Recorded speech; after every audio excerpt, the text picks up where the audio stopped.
Anything is possible if you have got enough nerve, said Rowling.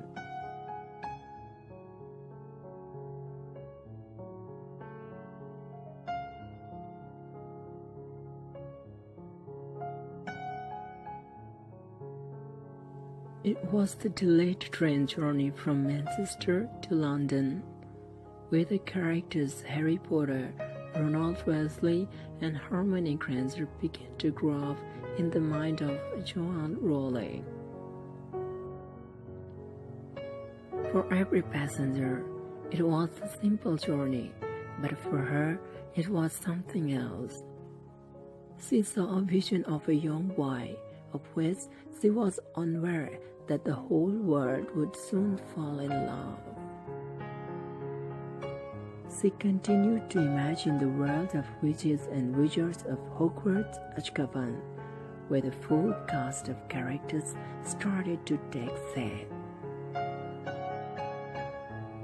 And at that time, she had no idea that these characters were the magical story, and she would publish Harry Potter and the Philosopher's Stone, the very first novel of the Harry Potter series. In this way, the journey of the world's beloved series of Harry Potter started. She considered herself as the biggest failure she knew before beginning her first novel. She linked each of the bad incidents that happened in her novel. Let us have a look how this all started. The sudden death of her mother broke her apart. The story of the novel was gradually developing when she was living with her mother in Manchester, but destiny has something else for her. At the age of 25, she lost her mother in the year 1991. The death of her mother shattered her completely.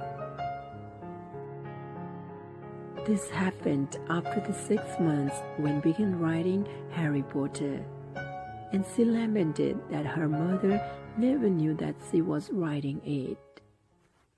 That is why Harry Potter has to suffer the death of his parents, because in real life she too had to suffer the demise of her mother. After the death of her mother, she moved to Portugal for the chance and taught English as the foreign language. In 1992, she married a Portugal TV journalist, Jorge Arantes. She became pregnant, gave birth to a daughter, Jessica. But her marriage didn't last long, and only after 13 months, she divorced him and moved to Edinburgh with her daughter and the first 3 chapters of Harry Potter.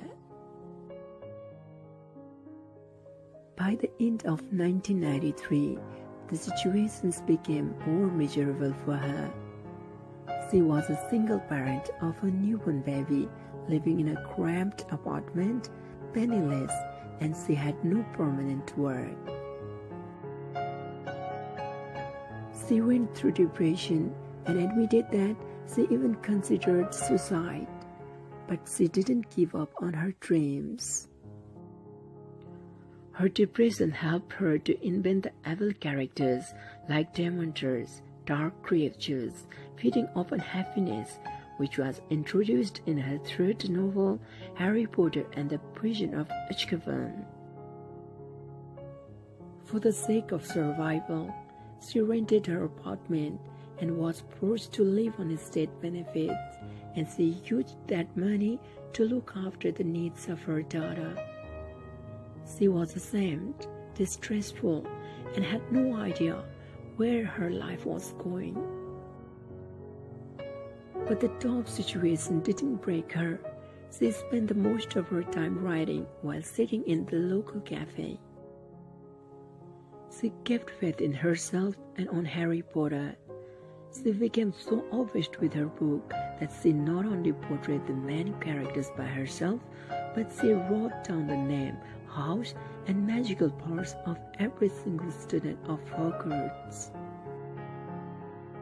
By this time, all the failures, setbacks she faced had eventually made her stronger. And after the sheer passion and hard work of 5 years, she finished her first book, and the first edition of Harry Potter was completed. It was the year 1995. The struggle of getting it published began. She remade the first chapter of her book for 15 times. She knew that getting it published is never going to be easy. She received replies from the publishers as, "It is too difficult for children. It is too long. Children would not be interested in it." Her manuscript was rejected by the top 12 publishing company. She got disappointed and had no idea what to do now. Finally, the publishing house in London, Bloomsbury, gave her green signal.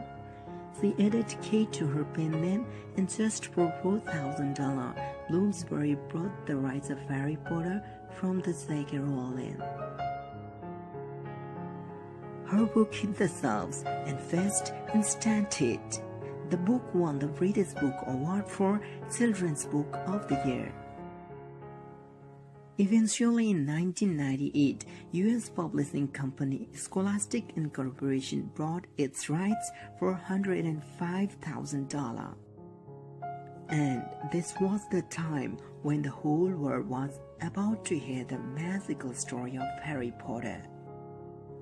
By the time the whole world fell in love with Harry Potter, her third and fourth edition had broken all the records.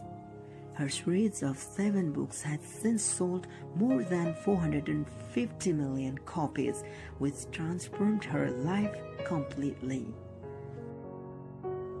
Later on, Warner Brothers purchased the film rights to the first 2 novels for $1.5 million.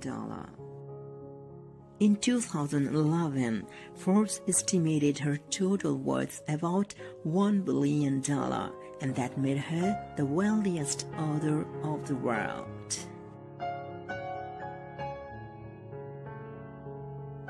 If you are being rejected or running into the failure, don't let that stop you.